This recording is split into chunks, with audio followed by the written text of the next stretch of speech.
суу чыккан жер бул Жаргылчакта да бул ата бабабыздан бери алтын суу деп ичет экен да.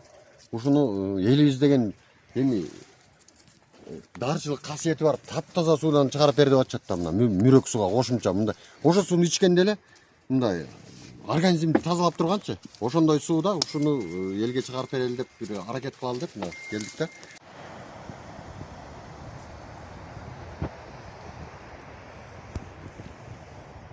Карача, эмне деген круговой бак тигип чыккан.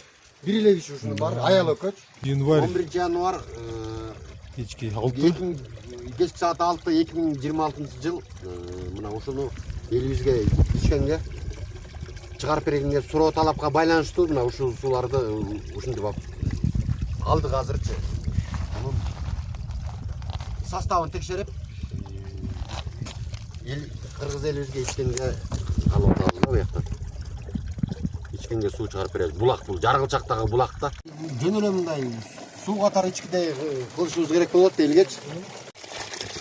Ушунун эми составын текшертебиз да, Кудайым буйрса.